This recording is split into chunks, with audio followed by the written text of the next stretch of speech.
And hello and good morning again, everyone, to all of my dear students. I hope and wish that everyone is fine nitong mga nagdaang araw, nitong mga bagyong dumating. Nawa ay safe kayo lahat. May mga kasamaan tayong binaha.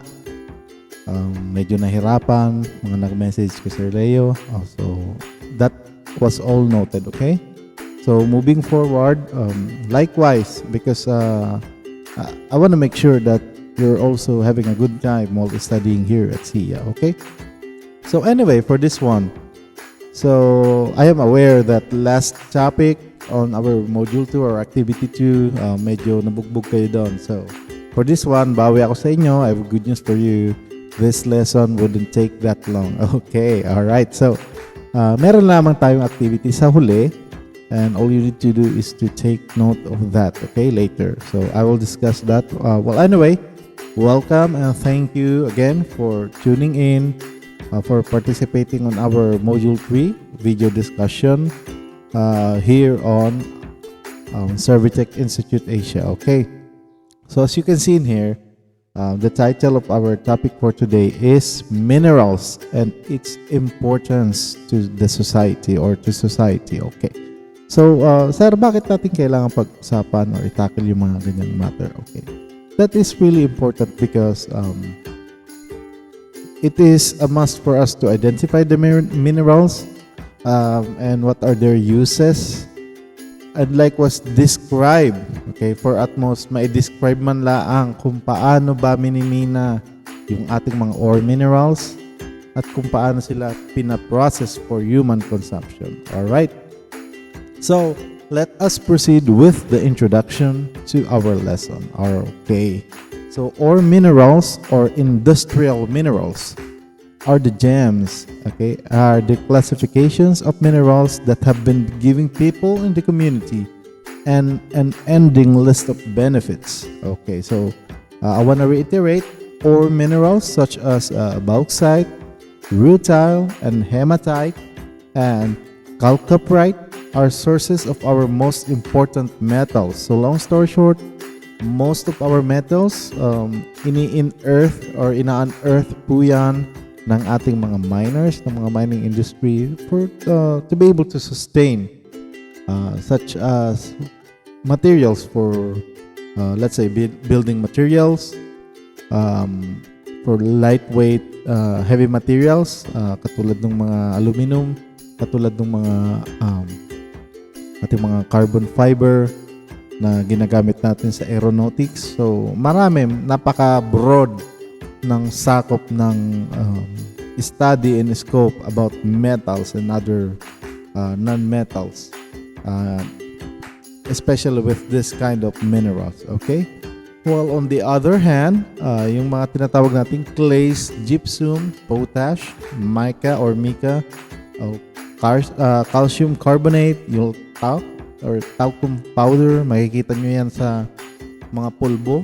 Main ingredient ng pulbo na pinampapahid nyo sa mga mukha nyo, yung halite and zeolite are some but few well-known industrial materials that offer a wide array of domestic and industrial applications.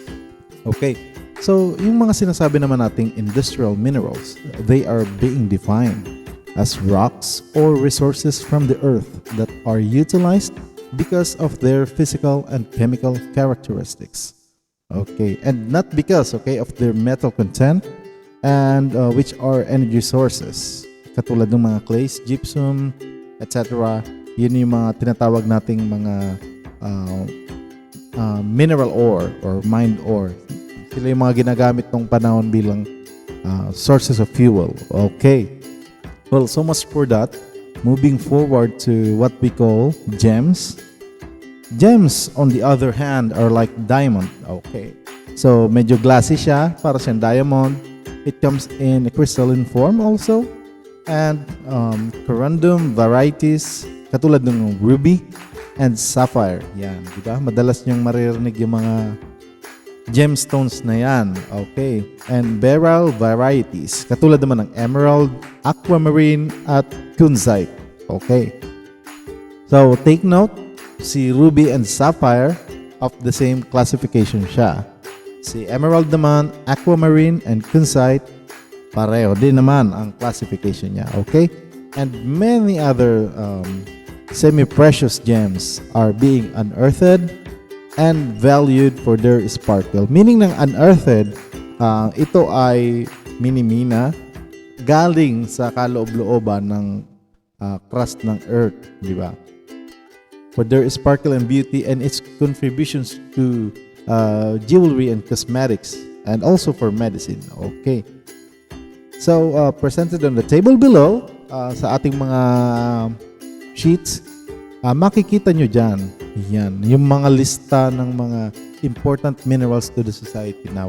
I want you to scan through it, read out through it, okay? I am not obliging you to memorize any of that, okay? For at least be familiar with that one, okay? So, halimbawa, itong aluminum to iron in here, that is something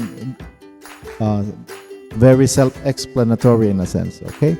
So, I want you to take a look at that, be able to read out through that hanggang sa pinakababa. Okay. So, just giving you a heads up, yung mga tinatawag naman nating ore minerals and their metals, okay? Yan. So, andito siya. From aluminum to chromium, copper, gold, iron, hanggang zinc, di ba? Kompleto daw, from A to zinc. Okay. Alright?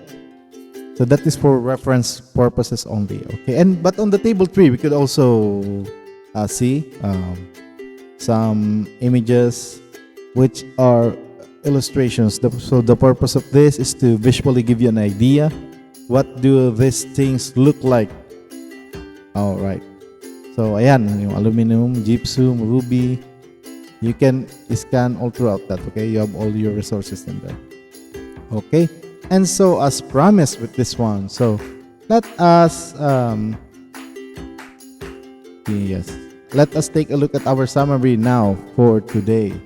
Okay, so always remember that minerals are ore, solid and naturally formed by inorganic process, has a specific chemical composition and has a crystalline structure. Okay, and also minerals are being classified as ore minerals.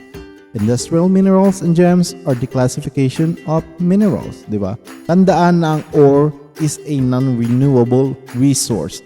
So, ibig sabihin, yung ore minerals katulad ng galena, saprolite, pallantite, bauxite, rutile, at hematite, and many more are carefully fragmented and chemically processed to yield useful metals, di ba? Kaya, kung mapapansin nyo, sa industry sa junk industry, di ba? Sa mga junk shop, binibili yung mga bakal. Bakit binibili yung mga bakal? Nire-recycle po sila, di ba? It comes in cheaper than kung bibili ka ng raw na bakal na fresh from the mining site, okay, or the mining industry itself. It's cheaper. And besides, kapag minelt mo naman yung bakal or yung metal mismo na yon, natatanggal din naman yung mga impurities niya. Yan. So, yun yung parang isinasala nila sa pinaka-top, nabubuo sa pinaka-top layer ng molten metal. Okay? So, moving forward, yung mga clays naman katulad ng gypsum, potash at mica, calcium carbonate, talc, and etc. They are known as industrial minerals that offer a wide array of domestic and industrial applications. Okay. And sa gems naman, on the other hand, katulad ng diamond, corundum, varieties, yan, yung mga ruby and sapphire, and emerald and aquamarine, and many other semi-precious gems are being unearthed and valued for their sparkle, like what I mentioned a while ago, okay? So take a note of that also, and the human body cannot produce all of these essential minerals. Thus, obtains all of this form on a well-balanced diet. Okay, so meron nga kasabihan, a bit of everything is enough and too much of something, that's dangerous, diba? Okay. So, from 7 up to item number 17, all I want you to do, okay, so this would be very quick and transparent to all of us. I want you to please take a note of this summary on your notebook, handwritten po, okay, hindi computerized, hindi kinopy-paste, okay, handwritten summary on your notebook. Take a clear picture and submit it on a PDF format. Bakit PDF format? Kasi for diligence, isinesend ko sa inyo yung inyong module on a PDF format. Baka naman maibalik nyo on PDF format din. Kasi it really helps us a lot. Imagine you are checking a number of activities per day, and what happens when you have that as a PDF format is that isang file lang siya pero maraming pages. So it doesn't mess up the whole thing, and besides it takes up smaller megabytes of the let's say of our drive, okay, online drive, okay.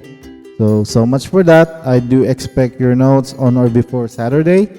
Late submissions will not be entertained, okay. Napaka basic na po yan. We are on our 3rd week already, okay. So let us practice time management and tact and prudence. Okay. Well, not to keep you long on the subject, I wish you have a great week though, and stay safe everyone with your families. Okay. Goodbye.